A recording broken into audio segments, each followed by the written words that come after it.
Bien, buenos días. Perdonad, pero esto es la logística de la grabación de la sesión. Como ha dicho Antonio, soy catedrático de Ingeniería Eléctrica en la Escuela Técnica Superior de Ingeniería y me toca a mí abrir la sesión. Voy a hablar de algunas tecnologías muy clásicas, que la mayoría conoceréis bien, que llevan funcionando en el sector eléctrico más de 100 años, y también algunas tecnologías un poco más punteras, como el caso de los supercondensadores o ultracondensadores, que es algo que está en desarrollo y está abierto a investigación. Como primer ponente, pues antes que nada me gustaría un poco centrar el tema, hablar de las distintas tecnologías que se irán presentando en la jornada. Esta es una clasificación del Instituto Fraunhofer de los sistemas de almacenamiento, donde se clasifica en sistemas mecánicos clásicos, a mí me gusta llamarlo electromecánico, quizá por la deformación de mi área de trabajo, donde están las centrales de bombeo clásicas, almacenamiento hidráulico, una tecnología tradicional, las centrales de aire comprimido, que son centrales que llevan también bastantes años funcionando, y los volantes de inercia, que como tecnología mecánica también es algo bastante establecido y que se puede encontrar a nivel comercial. Aparecen los sistemas electroquímicos, que se tratarán en otra sesión. Están las típicas baterías de ion litio, las clásicas. Cuando uno habla de almacenamiento siempre se le viene a la mente los sistemas, digamos, más glamurosos, la batería de Tesla que venden para uso doméstico, los coches eléctricos. Estos están dentro de este ámbito. Pero hay otro tipo de baterías también electroquímicas, como las baterías de flujo, menos conocidas y también con un ámbito en el almacenamiento, un ámbito de uso, unas posibilidades de uso en el almacenamiento bastante amplias. Está el almacenamiento químico.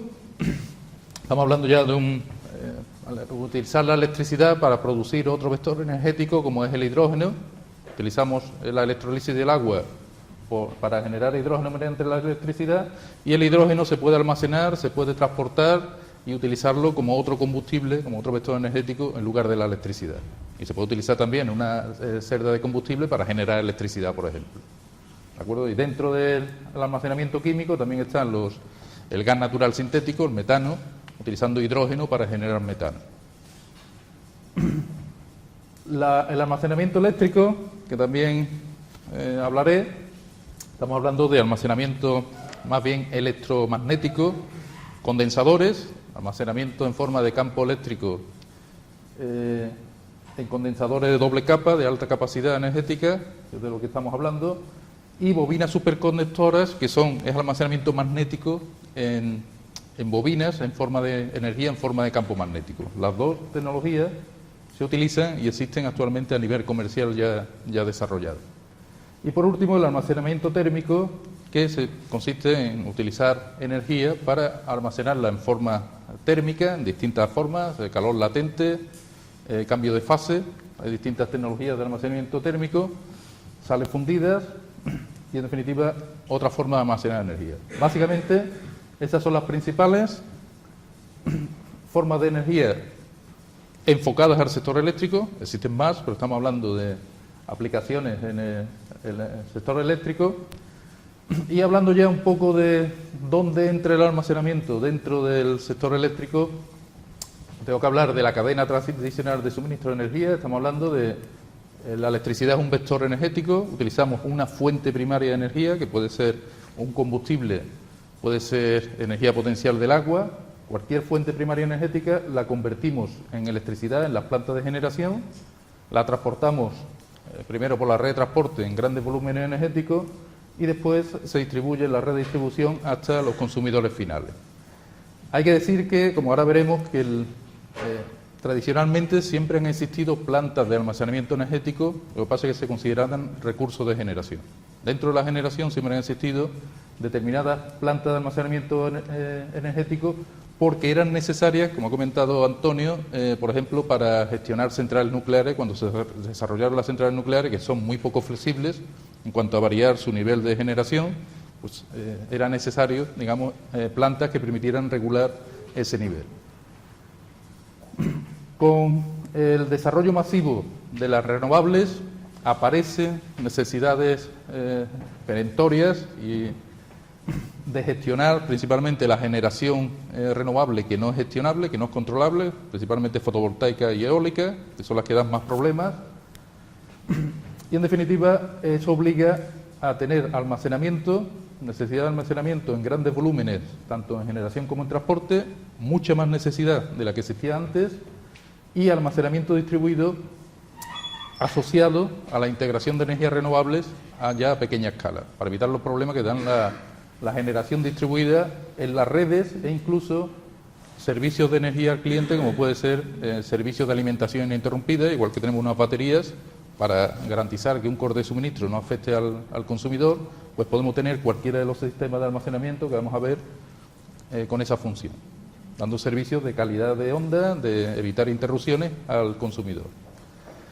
En definitiva, tenemos almacenamiento, como ahora iremos viendo, donde hace falta almacenar grandes volúmenes energéticos y pequeños volúmenes energéticos con necesidades más, digamos, asociadas a la rapidez de respuesta que al volumen de energía que hay que almacenar.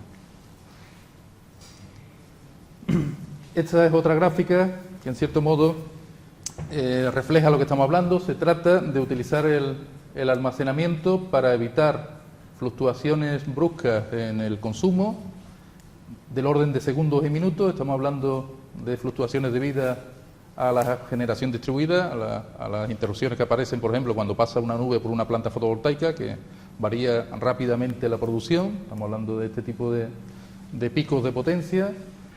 Y el almacenamiento nos permite aplanar la curva de consumo, almacenando la energía que sobra en determinado instante para utilizarla posteriormente.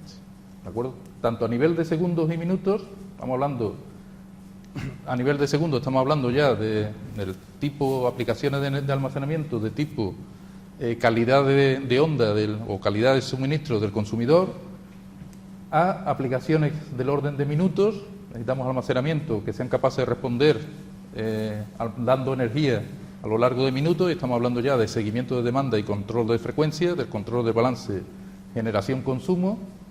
Y por último, necesitamos grandes volúmenes de almacenamiento para modular la curva de demanda diaria, por ejemplo, almacenar durante la noche y consumir durante el día, y generar durante el día, o incluso, yendo más allá, a nivel ya estacional. Estamos hablando de almacenar energía en otoño y primavera, consumirla en verano e invierno, o incluso de un año a otro, aprovechando energía hidráulica en año húmedo, donde hay mucha energía hidráulica, almacenarla y consumirla en año seco, donde hay poca hidráulica.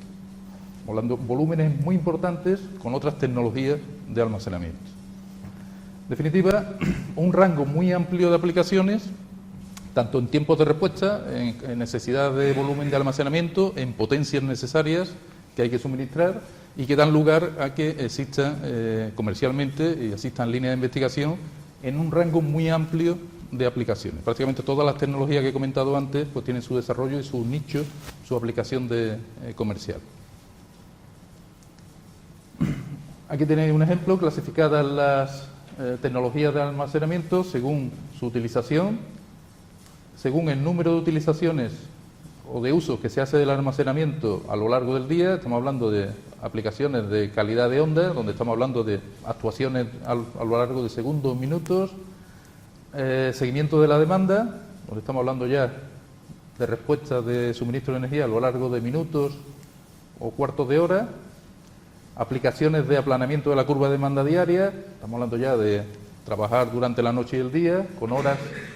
Tiene que tener una capacidad de almacenamiento para aguantar varias horas suministrando energía o almacenando energía, y almacenamiento masivo de energía, donde estamos hablando ya de utilización mensual del almacenamiento para utilizar, digamos, el funcionamiento estacional de las curvas de generación-consumo. Algunas consideraciones que irán saliendo en las distintas tecnologías, pero que en principio, como me toca ser el primero, pues conviene presentarlas. Parámetros que definen los distintos sistemas de almacenamiento, las distintas tecnologías. En primer lugar, hay que hablar de la capacidad de almacenamiento, los megavatios hora que podemos almacenar, ¿de acuerdo?, en cualquiera de las formas energéticas que vimos antes. Las potencias máximas y mínimas en descarga. acuerdo? ¿Qué potencia podemos suministrar en un momento donde hace falta una necesidad de suministro puntual? Normalmente está, en distintas tecnologías está desacoplada la capacidad de almacenamiento de la potencia porque están asociados a equipos distintos del sistema de almacenamiento. También hay que hablar del tiempo de descarga, la energía almacenada frente a la potencia máxima en generación, cuánto tardamos en utilizar toda la energía almacenada. Estamos hablando de equipos que aguantan segundos y agotan su energía en segundos, algunos que aguantan horas, aguantan días, incluso veremos algunos que aguantan meses suministrando energía sin problema. Por supuesto hay que hablar de la eficiencia del ciclo de almacenamiento, es decir, estamos hablando de consumir energía eléctrica, almacenarla en un tipo de energía transitoriamente y después volverla a utilizar como energía eléctrica y en definitiva eso implica un rendimiento y a mayor rendimiento pues mayor beneficio del ciclo de almacenamiento.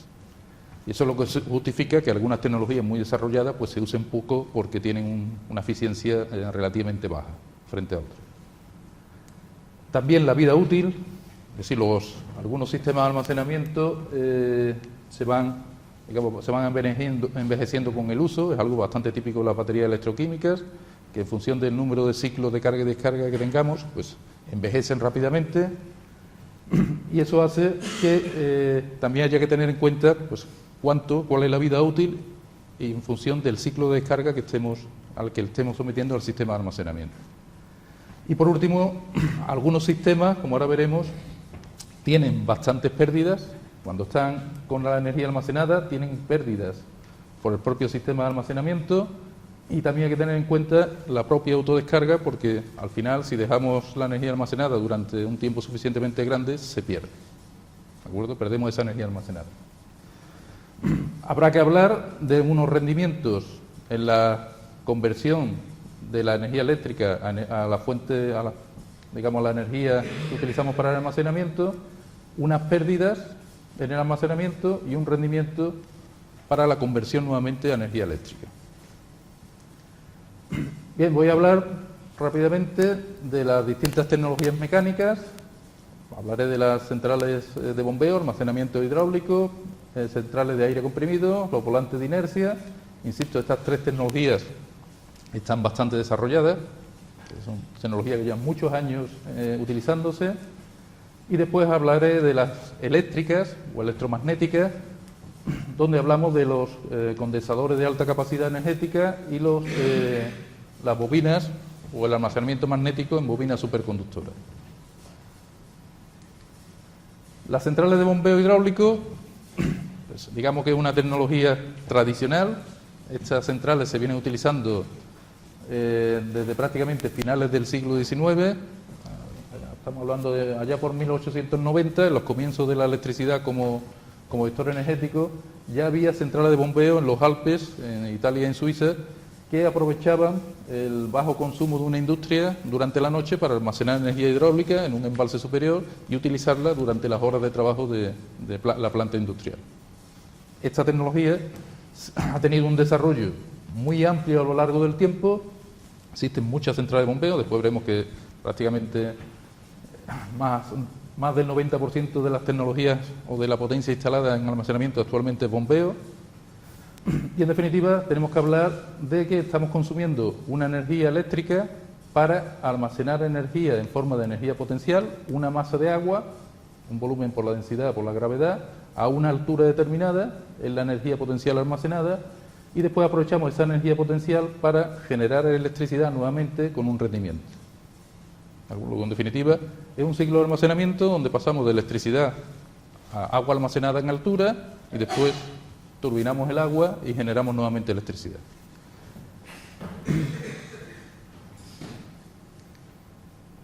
En España es una tecnología bastante utilizada.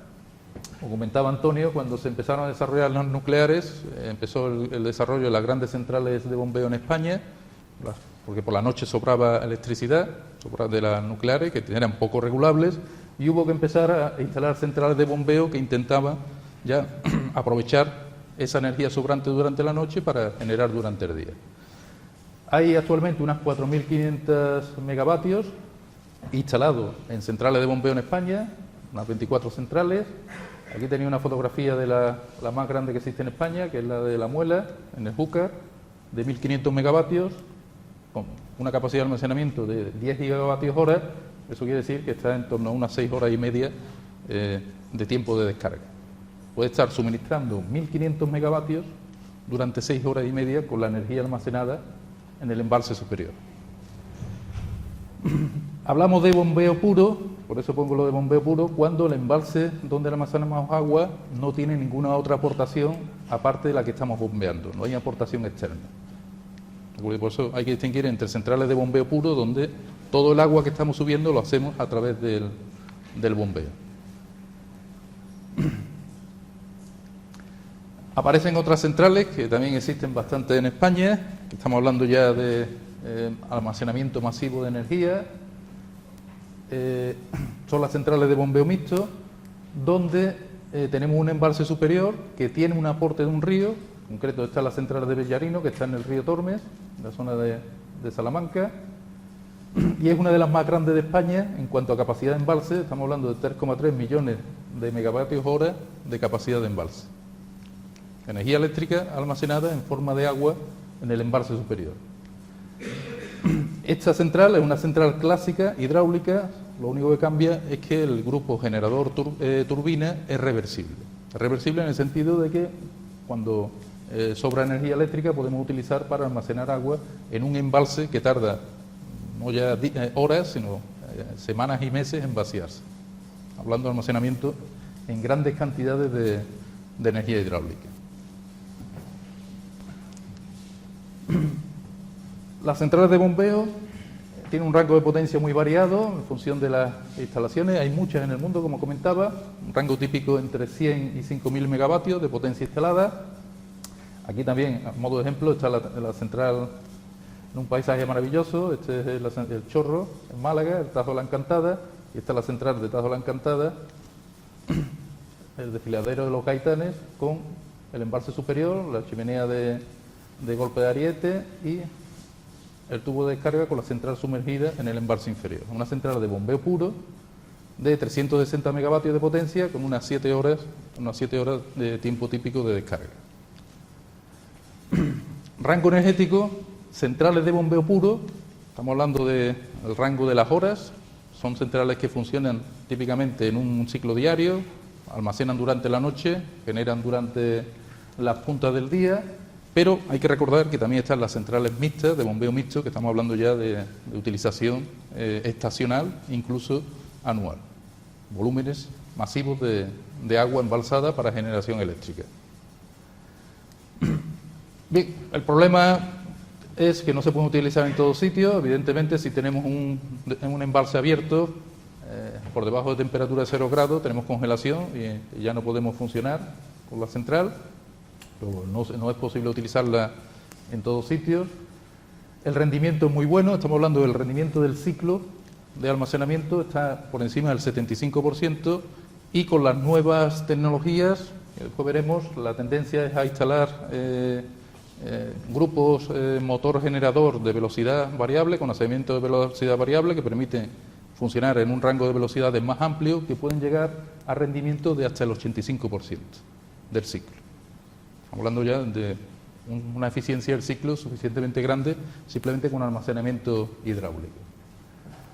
Tienen una vida útil bastante amplia, por encima de los 50 años, sin ningún problema, y un número de ciclos pues pueden funcionar durante un ciclo diario, noche-día, durante 50 años sin problemas.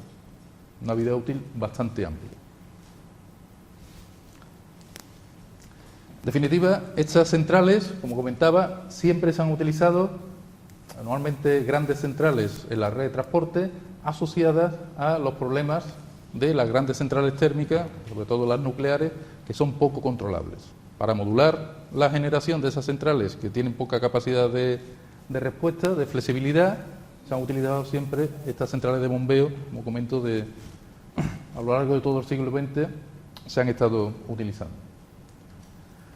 No me he resistido a traer una central hidráulica bastante singular.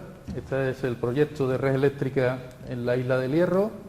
donde se utiliza un sistema de central de bombeo asociado a un parque eólico que permite, con la central de bombeo, modulamos la generación del parque eólico, lo casamos con el consumo que haya en la isla del Hierro y podemos, en definitiva, permitir con este sistema mixto que el consumo, digamos, la generación eléctrica en la isla del Hierro sea 100% renovable, es todo eólico.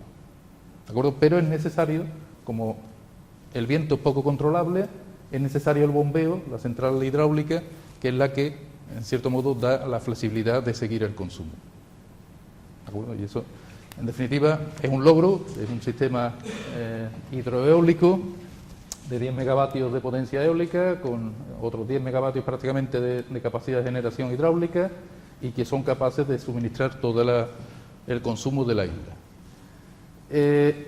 Siempre aparece como apoyo en este caso un grupo diésel, porque si tenemos que hacer mantenimiento, tenemos una avería en la central hidráulica, pues evidentemente necesitamos un sistema de respaldo. Luego, incluso en la isla aparece generación térmica convencional, pero como planta de respaldo. Únicamente arranca si hay problemas en la generación hidráulica y eólica. Tendencias en las centrales de bombeo. Como comentaba, la tendencia es utilizar accionamiento de velocidad variable que permiten, en primer lugar, ampliar el rango de funcionamiento, el rango de potencias que podemos suministrar, sobre todo en bombeo, porque el bombeo es un proceso más crítico que la turbinación. Permite incluso dar servicios de control de frecuencia, incluso en bombeo, que actualmente con las tecnologías actuales no es posible. ¿De acuerdo? Con estos accionamientos de velocidad variable podemos regular frecuencia incluso cuando estamos almacenando energía, y además permiten mejorar la eficiencia del ciclo, aumentarla, y por tanto, si las plantas actuales que tenemos de bombeo las pasamos a accionamiento variable, podemos incluso aumentar bastante la capacidad de almacenamiento. Estamos hablando de aumentar la eficiencia del ciclo en casi un 10%, y eso implica aumentar la capacidad de almacenamiento también casi un 10 o un 15%. En cierto modo, aquí también hay un campo muy amplio de mejora en todas las centrales de bombeo que hay en España, y aumentar la capacidad de almacenamiento en un rango importante, casi un 15% simplemente cambiando los accionamientos. Y también otra tendencia son las centrales de agua de mar. El problema de las centrales de bombeo, como estamos viendo, es la localización geográfica. No se puede montar una central en cualquier sitio, y eso hace que las tendencias pues vayan a ampliar los sitios óptimos para montar centrales de bombeo. Una tendencia es que el embalse inferior sea el propio mar, y montamos encima de un acantilado una central de bombeo como esta. Esta es la central de Okinawa, en Japón, en la isla de Okinawa, donde directamente se toma el embalse superior, se toma agua y se sube al embalse superior. Tiene una serie de problemas, evidentemente trabajar con agua salada tiene todos los problemas asociados a la sal, a la corrosión. O sea, no es, digamos, un sistema que no dé problemas, sino al contrario, da muchos problemas, pero en definitiva es una tendencia a resolver esos problemas y que sea un sistema más habitual. ¿De acuerdo? Evitando, digamos, el impacto ambiental, utilizando otras localizaciones más asociadas a la costa, digamos. Propuestas a nivel de investigación hay muchas, hay proyectos a nivel de prototipo en desarrollo, por ejemplo, el uso de bombeo subterráneo, en lugar de almacenar en altura, almacenar en profundidad, utilizar minas abandonadas, como tenéis aquí. Este es un proyecto en Alemania, donde se utilizan minas abandonadas para, durante el día, dejamos caer el agua y dejamos caer el agua a la cavidad en profundidad, y por la noche bombeamos el agua a la superficie. En definitiva, estamos utilizando la altura, pero en profundidad. Y también hay otra serie de proyectos, un poco más a nivel de investigación y de prototipos.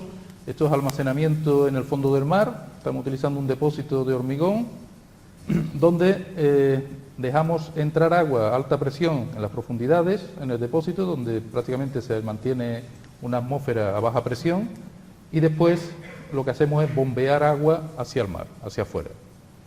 ¿Vale? En definitiva, al menos el depósito está debajo del agua, no es visual y el impacto se supone que es bastante menor, el impacto visual.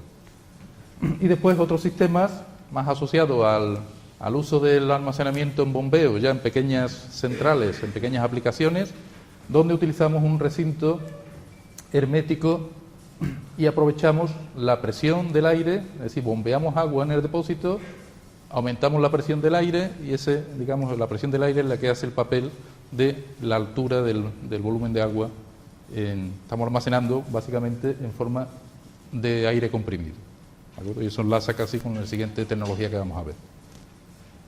En definitiva, el almacenamiento en bombeo tiene unos rendimientos muy buenos, hablando del 85% en el ciclo de almacenamiento, y eso es lo que hace que se intenten extender estas tecnologías a ámbitos de utilización incluso de servicios industriales. A nivel de industria, que pueda tener un depósito de almacenamiento con agua almacenada. Las centrales de aire comprimido es otra tecnología que se utiliza para el almacenamiento en grandes cantidades de energía. Estamos hablando de comprimir aire, utilizamos unos compresores, comprimimos aire, lo almacenamos a alta presión. Las grandes centrales de aire comprimido que existen utilizan cavidades subterráneas, mina abandonada o una cavidad, digamos, en el suelo. También se puede utilizar como vector energético el aire comprimido, es decir, hay aplicaciones industriales a pequeña escala, utilizamos el aire comprimido para enviarlo en tanques y en la industria pues se aplica el aire comprimido, se utiliza los tanques de aire comprimido, por ejemplo, para generar electricidad, nuevamente. ¿De acuerdo? Pero nos interesan sobre todo las grandes centrales que utilizan grandes depósitos de almacenamiento con una capacidad de almacenamiento suficientemente grande. El problema del ciclo de aire comprimido es que al comprimir el aire se genera mucho calor, la temperatura aumenta, el ciclo de compresión genera mucho calor, el calor que hay que evacuar normalmente al ambiente, y después en el ciclo de expansión genera frío, digamos, consume calor. Para mejorar el ciclo de generación, normalmente se utiliza apoyo con gas natural. Se utiliza cámara de combustión, se quema gas natural para aumentar la temperatura del aire de entrada a las turbinas. En cierto modo, el ciclo de generación es muy parecido a una turbina de gas, donde estamos quemando gas natural. Lo que ocurre es que como estamos utilizando aire a presión, la cantidad de gas natural que quemamos es relativamente pequeña. Pero estamos, en cierto modo, en un sistema que emite CO2 porque quema un combustible fósil. Evidentemente, el problema de las pérdidas térmicas es importante y estamos hablando de un sistema que en las mejores tecnologías, los más avanzados, que tienen incluso recuperación de calor de los aires, los gases de la combustión, se recupera el calor que llevan los gases para precalentar el aire de entrada. Existen ciclos regenerativos y con todo ello pues no llegamos a un rendimiento del ciclo más allá del 40%. Y eso hace que centrales de aire comprimido existan varias en el mundo, pero estamos hablando de dos, una en Alemania, otra en Estados Unidos y poco más, debido al rendimiento relativamente bajo del ciclo.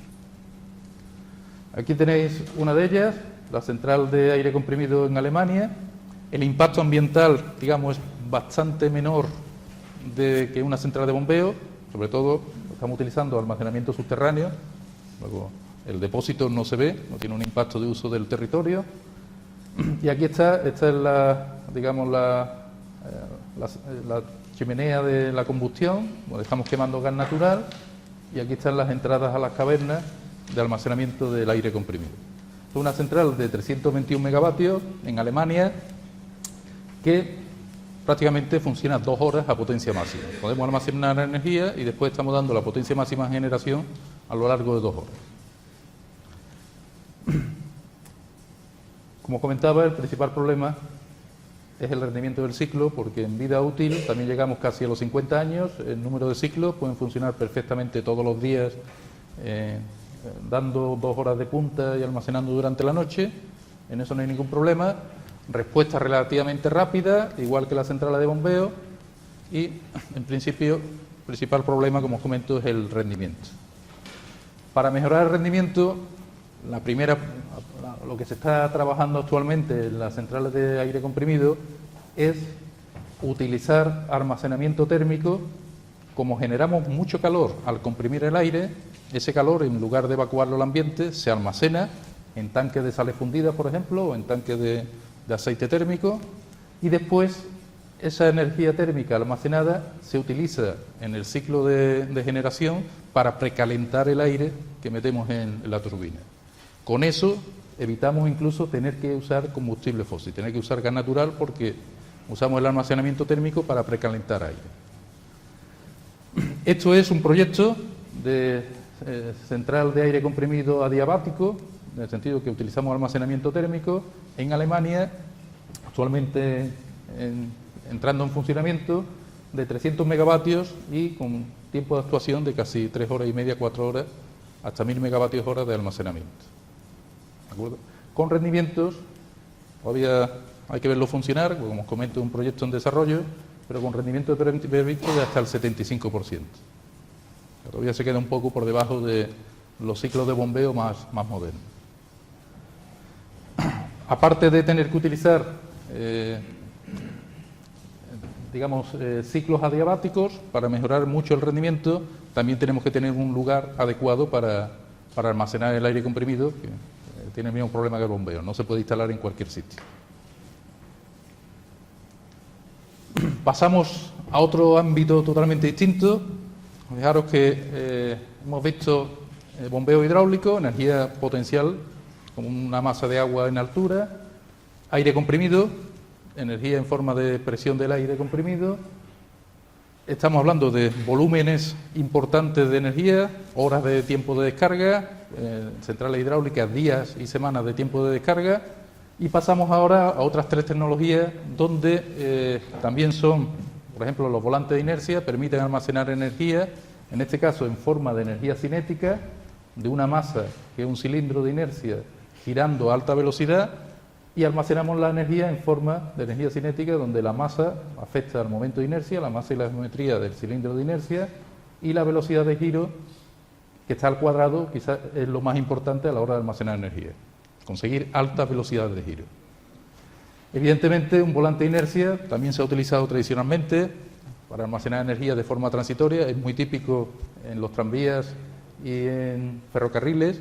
Era muy típico en el frenado del ferrocarril utilizar un volante de inercia para almacenar la energía que se pierde en el frenado y utilizarla después rápidamente para acelerar, en la aceleración.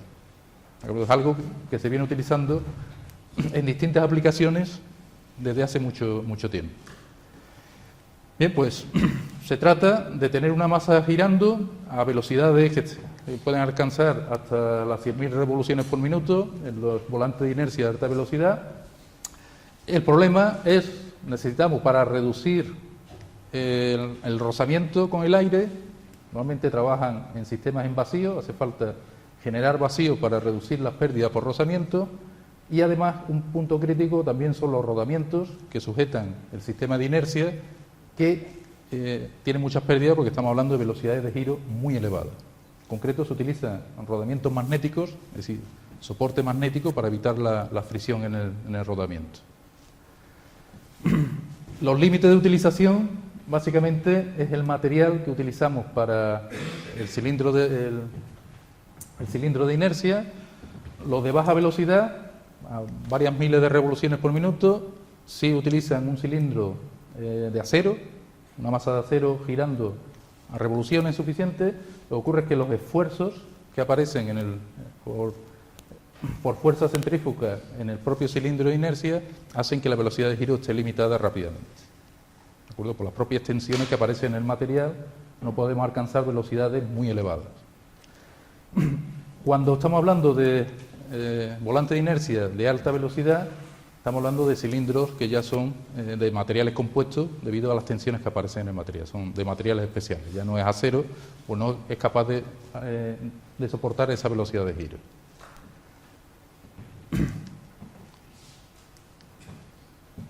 Estamos hablando de sistemas que cubren un rango de potencia desde pequeños volantes de inercia de kilovatios hasta megavatios en grandes instalaciones de volantes de inercia. Rango de energía, almacena energía durante poco tiempo, del orden de minutos incluso, pero lo normal es que sean no pasen de segundos. más allá de varios minutos, es difícil encontrarlo. Ventaja es que tienen un tiempo de respuesta muy rápido, son perfectos para actuar como, por ejemplo, servicios de alimentación interrumpida en industria, para dar servicios de calidad de onda cuando hay un hueco de tensión, que sean capaces de responder y evitar que haya problemas en el suministro. Tienen un problema fundamental, que las pérdidas por rozamiento y en los rodamientos hacen que, si dejamos el volante de inercia girando mucho tiempo, al final se autodescarga. Tiene un rango de autodescarga que podemos perder el 20% de la energía si dejamos 24 horas aquello girando sin utilizar la energía almacenada. Pero en realidad es para utilizaciones cortas y utilizaciones frecuentes, porque no pueden estar almacenando largo tiempo. La temperatura de operación no tiene problema, pueden operar en rangos muy amplios, el rendimiento es muy elevado, con volantes de inercia industriales, de los más modernos, podemos llegar a rendimiento del 95%, muy por encima de los que hemos visto hasta ahora. Una vida útil bastante amplia, no son las centrales de bombeo, pero si llegamos hasta 20 años y con un ciclo de funcionamiento muy elevado. Vamos a estar funcionando el orden de segundos durante todo el tiempo. Aquí tenía un volante de inercia comercial para aplicaciones en el sector eléctrico, como ahora veremos. Aquí tenía un ejemplo, una planta de volante de inercia, se usa. Esto es una planta de 1 megavatio con un 250 kilovatios hora de almacenamiento, quiere decir que puede funcionar hasta un cuarto de hora, es el tiempo típico de descarga, de acuerdo, de la energía almacenada. Ya es bastante, un cuarto de hora para un sistema de este tipo es bastante. Y es una planta que se utiliza para, digamos, seguimiento de demanda, para control de frecuencia en la red, en el sistema eléctrico, de una compañía americana, y para evitar problemas con la frecuencia se utiliza ese sistema de volante de inercia para dar energía en el rango de minutos, estamos hablando. Otro sistema, entrando ya dentro de los sistemas electromagnéticos, son las bobinas superconductoras. Dejamos ya la parte mecánica, energía potencial, aire comprimido y volante de inercia, energía, digamos, cinética, y pasamos al ámbito eléctrico, puramente hablando, donde tenemos capacidad de almacenamiento en campo magnético, que son las bobinas superconductoras, y capacidad de almacenamiento en campo eléctrico, que son los condensadores. La bobina superconductora consiste en inyectar una corriente constante, en continua, en una bobina, hacerla circular en la bobina en cortocircuito todo el tiempo posible, y estamos almacenando una energía, un medio de la inductancia de la bobina por la intensidad inyectada al cuadrado, es la energía almacenada en el almacenamiento magnético. Evidentemente, la bobina es un conductor, tiene pérdidas por calentamiento, pérdidas Joule, ¿de acuerdo?, que van con la intensidad al cuadrado, con lo cual tiene muchas pérdidas, y por eso se utilizan bobinas de materiales superconductores si queremos que tenga un rendimiento elevado. El problema principal es que tenemos que mantener la bobina, los materiales superconductores actuales son de baja temperatura, estamos hablando de 5 grados Kelvin, tenemos que llevar a temperaturas criogénicas la bobina superconductora, y los materiales más modernos de alta temperatura pueden trabajar hasta 70 grados Kelvin, pero siguen siendo temperaturas criogénicas. Hay que utilizar, en función de la temperatura, tenemos que utilizar helio líquido o nitrógeno líquido para refrigerar el sistema a temperatura de funcionamiento. Eso implica unas pérdidas por el sistema criogénico importante, un consumo importante en refrigeración. Aún así, es un sistema que se viene utilizando desde hace tiempo. La primera instalación de una bobina superconductora en la red eléctrica fue en el año 1979, hace ya bastantes años, hablando de más de 30 años, en una compañía eléctrica americana para controlar precisamente la estabilidad. Problemas de fluctuaciones de la tensión, se utilizaba una bobina superconductora en la red con un tiempo de respuesta muy rápido.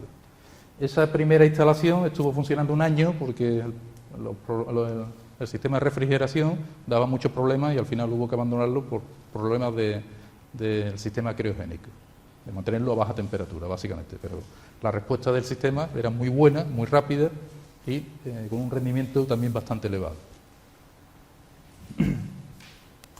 Aquí también aparecen otros problemas, aunque no lo haya dicho.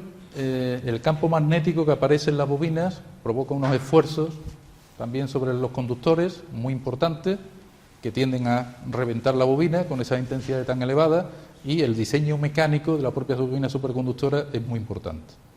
Se utilizan bobinas toroidales montadas sobre un núcleo toroidal, pero tiene que estar calculado mecánicamente muy bien porque aparecen unos esfuerzos, como comento, del campo magnético bastante elevados. Aún así, existen sistemas comerciales. Esto es un sistema de General Electric comercial de 1,3 megavatios que aguanta, o sea, almacena poca energía. Estamos hablando de un tiempo de descarga de 2,3 segundos, pero se utiliza, la aplicación típica es para evitar los huecos de tensión, para la calidad de suministro, evitar interrupciones por huecos de tensión. Estamos hablando de actuaciones por debajo de décimas de segundo, donde esta bobina superconductora tiene unos tiempos de respuesta muy rápidos y puede satisfacer sin problema esa necesidad. ¿De acuerdo? Tiempo de actuación, tiempo de descarga muy bajos debido a la energía que podemos almacenar, que es muy pequeña, pero podemos dar potencias importantes. Estamos hablando de un sistema modular, transportable en un contenedor, de 1,3 megavatios de potencia. Podemos suministrar 1,3 megavatios durante 2,3 segundos. Luego tiene su nicho de actuación precisamente en seguimiento rápido de la demanda para evitar fluctuaciones de la tensión y huecos de tensión. Aquí está el contenedor con el helio líquido, con la bobina superconductora y todos los sistemas auxiliares para mantenerlo a la temperatura adecuada, todo el sistema. Estamos hablando de unos rangos de potencia que llegan hasta los 10 megavatios, rango de energía en función de la bobina, como sea, y el diseño de la bobina, que pueden llegar al orden de los minutos. En algunas instalaciones en Japón se alcanzan minutos de suministro de energía. Tiempos de respuesta muy rápidos, prácticamente el más rápido de todos, más incluso que los volantes de inercia. Tienen también autodescarga. Aunque los mantengamos los elementos superconductores a temperaturas bajas, siguen teniendo pérdidas por calentamiento. ¿De acuerdo? Si dejamos suficientemente tiempo el sistema almacenando energía, tiene pérdidas internas y se descarga. Eso hay que tenerlo en cuenta en las aplicaciones. Y un rendimiento que alcanza el 95%. Estamos hablando de un rendimiento que es competitivo con las mejores baterías eléctricas, electroquímicas que pueden existir. Vida útil bastante amplia, con todos los problemas de los sistemas auxiliares que necesitamos, insisto que dan bastantes problemas de mantenimiento, y un número de ciclos bastante elevado, en el sentido de que podemos hacer un seguimiento de la tensión en tiempo real con muchas actuaciones en el tiempo. Es el nicho típico de la superconducción. Entramos en el otro sistema, los supercondensadores. Almacenamos energía en forma de campo eléctrico, típicamente un medio de la capacidad del condensador por la tensión al cuadrado que tenemos en el condensador. Lo que ocurre es que en lugar de utilizar un dieléctrico,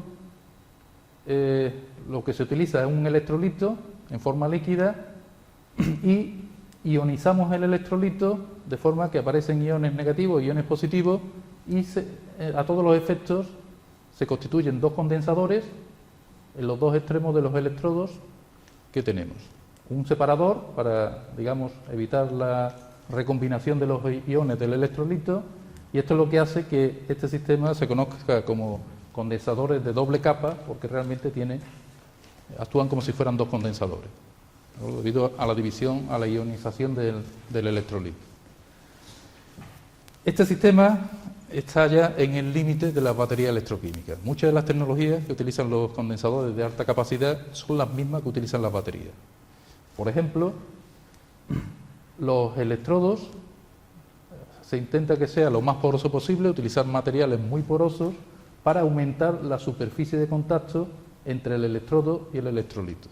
Aumentamos el área, ¿de acuerdo? El área del condensador, y estamos aumentando la capacidad.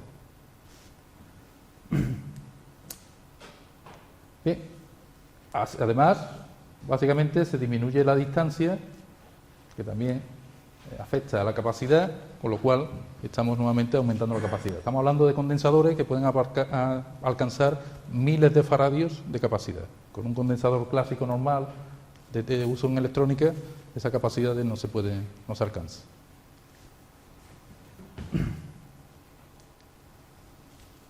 Aquí tenéis un poco el sistema de funcionamiento de los condensadores de alta capacidad o de doble capa. Estos son condensadores comerciales de Maxwell, donde estamos hablando de condensadores de baja capacidad energética y alta potencia, que alcanzan hasta 350 faradios, y condensadores de alta capacidad energética que pueden alcanzar hasta 3000 faradios sin ningún problema de capacidad. Aplicando o montando sistemas de muchos condensadores, pues podemos tener un volumen energético importante almacenado. Existe bastante desarrollo, es una tecnología en constante crecimiento. Insisto, cualquier investigación de utilidad en las baterías electroquímicas normalmente tiene su aplicación en supercondensadores. Luego hay un avance muy rápido en la tecnología y quizás lo que haya que indicar es que la capacidad del condensador depende de la tensión aplicada. Hay un comportamiento, digamos, no lineal que hay que tener en cuenta, porque el potencial que aplicamos afecta a la capacidad del supercondensador. Existen sistemas comerciales para uso en el sector eléctrico y en la industria. Eso es un módulo de supercondensadores para control de tensión en la red de 263 kilovatios. Estamos hablando nuevamente de seguimiento de onda, de evitar los problemas en las fluctuaciones de la onda de tensión en la red, con tiempo de respuesta muy rápido, igual que la bobina. Estamos hablando de milisegundos de tiempo de respuesta. Y nuevamente capacidad de almacenamiento limitada. Estamos hablando de puede proporcionar 263 kilovatios durante varios segundos. Hasta 11 segundos sería este sistema modular, donde tenemos aquí las baterías de condensadores, de ultracondensadores o supercondensadores, de las dos formas se le denomina, o condensadores de doble capa. Son las tres denominaciones. Rango de potencia relativamente bajo, pero podemos alcanzar aplicaciones de 1 megavatio, que son ya aplicaciones de redes de distribución. Autodescarga relativamente reducida. En los más modernos, las pérdidas en el electrolito son relativamente bajas, mucho menores que en una bobina superconductora o en un volante de inercia. Eso es una ventaja para esta tecnología. Rendimiento también del 95%, y quizás la tecnología que aguanta el mayor número de ciclos de operación sin ningún problema. Podemos tenerlo funcionando en tiempo real, siguiendo la onda de tensión, evitando los huecos de tensión durante muchos años. ¿De acuerdo? Unos números de ciclos de carga y descarga que soporta muy elevado. De los tres sistemas, como comentaba, quizás el de los supercondensadores es el que va a tener más desarrollo. Existe mucha investigación actualmente, insisto, asociada a las baterías electroquímicas, y se están desarrollando rápidamente ya supercondensadores de alta capacidad energética que son capaces de aguantar minutos, incluso cuartos de hora, perfectamente suministrando potencia. Tiempo de descarga ya importante, que pueden dar incluso aplicaciones de aplanamiento de la curva de demanda con tiempos de media hora aproximadamente. Estas tres tecnologías, tenéis aquí un resumen de las líneas de investigación actuales, de las tres. Los volantes de inercia, fundamental alcanzar las mayores velocidades de giro. La energía almacenada va con el cuadrado de la velocidad de giro. Luego, lo fundamental es la investigación en materiales compuestos para los volantes de inercia, que sean capaces de soportar los esfuerzos que aparecen a esas velocidades. Los rodamientos magnéticos, soportar el cilindro, digamos, con un acoplamiento magnético elevado para evitar rozamiento en los rodamientos, y para eso incluso se están utilizando bobinas superconductoras para reducir las pérdidas en los rodamientos magnéticos. Una parte que no comenté de los volantes de inercia es que un volante de inercia lleva asociado un motor generador eléctrico, y ese motor eléctrico tiene que estar funcionando a varios miles de revoluciones, a cientos de miles de revoluciones, y eso es un problema en el diseño de la máquina eléctrica, que sea capaz de girar a esa velocidad. ¿De acuerdo? Otro problema es el diseño de motores generadores de altas velocidades de giro, con todos los problemas que llevan asociados. La bobina superconductora, esta tecnología, como después veremos, el principal problema es que necesitan una inversión inicial muy importante, sobre todo debido a los sistemas de enfriamiento, sistemas criogénicos. La investigación está en la reducción de costes, principalmente para que sean competitivos comercialmente respecto al resto de sistemas y sobre todo conseguir materiales superconductores a temperaturas más elevadas y reducir los costes, digamos, de enfriamiento. Serían los ámbitos de avance de la bobina superconductora. En los superconductores, pues, la investigación en supercondensadores, la investigación en nuevos materiales para electrodos, exactamente igual que los avances que se están teniendo en las baterías electroquímicas de alta capacidad, y materiales compuestos, incluso diseño de materiales compuestos con nanopartículas para aumentar la superficie de contacto entre el electrodo y el electrolito. Materiales porosos, pero a nivel nanométrico ya, para aumentar la superficie de contacto entre los dos. Y aumentamos la capacidad bastante. Un vistazo al estado actual. Como comentaba, esta es la potencia instalada a nivel mundial en marzo de 2014. Estamos hablando de que hay unos 141 gigavatios en sistema de almacenamiento en todo el mundo, y de esos 141, 140 es bombeo hidráulico. Todo lo que tenéis aquí en rojo, en la tarta del almacenamiento, un 99% y más, es el bombeo hidráulico en centrales de bombeo. Recuerdo que es la tecnología tradicional usada en la generación eléctrica y que actualmente es la más extendida. De esta pequeña porción, las dos centrales de aire comprimido que existen en el mundo, pues se llevan prácticamente que el 40%. El resto son baterías electroquímicas, excepto unos 25 megavatios que hay instalados de volantes de inercia. ¿De acuerdo? En este sentido, los supercondensadores, una tecnología más reciente, hay poca potencia instalada actualmente, pocos equipos instalados, y la bobina superconductora exactamente igual. Debido a los problemas que tienen, se están utilizando poco, aunque están a nivel comercial disponibles. ¿De acuerdo? Algunas consideraciones más. Esta clasificación de los sistemas de energía, imagino que aparecerá en varias presentaciones. Aquí tenéis un poco las distintas tecnologías de almacenamiento energético en función de la potencia, en escala logarítmica, y de la energía que son capaces de almacenar. Estamos hablando de las dos tecnologías que hemos visto, mecánicas fundamentales, las tecnologías de bombeo y de aire comprimido, cubren los rangos de mayor potencia y mayor almacenamiento energético. ¿De acuerdo? Que sería este ámbito de aquí. Aquí tenéis, si esto es potencia, esto es energía partido por potencia es tiempo de descarga, y estas rectas nos dan una idea del tiempo de descarga. Esta sería 41 días de tiempo de almacenamiento, y esto estamos hablando de 3 segundos aproximadamente de tiempo de almacenamiento. Evidentemente, en el rango de menor tiempo están los supercondensadores que tenéis aquí, que pueden dar mucha potencia, pero durante muy poco tiempo. Están los volantes de inercia, que serían, estos son los de alta velocidad, estos los de baja velocidad. Los de alta velocidad permiten mayor contenido energético, los de baja velocidad permiten dar más potencia, pero durante menos tiempo. Y aquí están los sistemas superconductores. En cierto modo, tenemos que distinguir entre las dos grandes tecnologías de almacenamiento en grandes volúmenes energéticos y las otras tres tecnologías que entran más dentro del uso del orden de los segundos a minutos, que son las otras tres.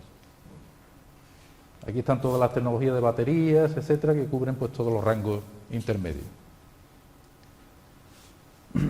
Aquí se puede ver también clasificadas las distintas tecnologías ya en potencia típica de los sistemas, tiempos de descarga del almacenamiento, y con las tres aplicaciones. Estamos hablando aquí de las aplicaciones de calidad de onda o de servicios de alimentación interrumpida, donde juegan el papel la bobina superconductora, supercondensadores o volantes de inercia, cubren ese rango perfectamente. Las baterías no permiten tiempo de respuesta tan rápido como estos sistemas, porque tienen un nicho de mercado si necesitamos una velocidad de respuesta muy rápida.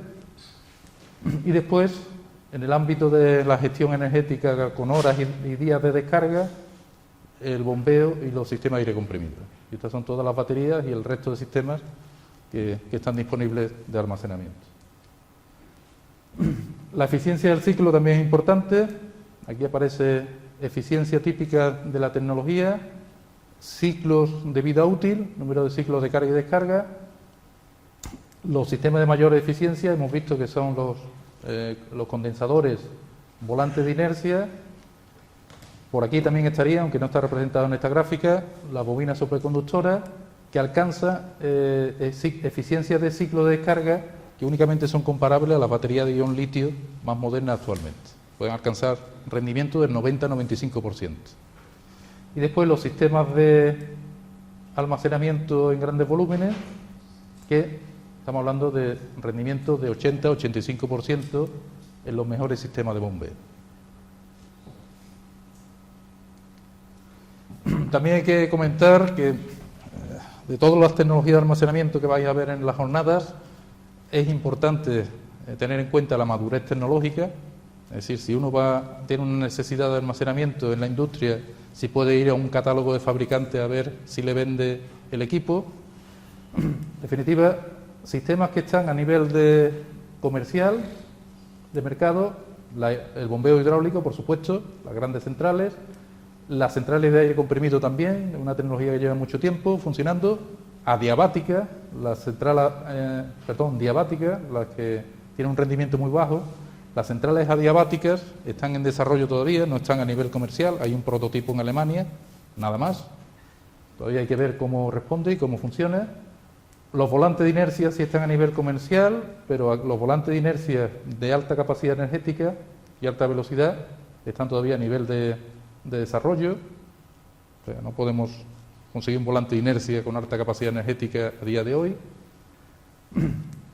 Y en el caso de los supercondensadores también hemos visto incluso algunos ejemplos de supercondensadores comerciales, pero si los necesitamos para aplicaciones de varios minutos, todavía están a nivel de investigación, están a nivel de desarrollo, igual que las bobinas superconductoras son proyectos casi bajo demanda y se puede considerar que la madurez tecnológica también es relativamente baja.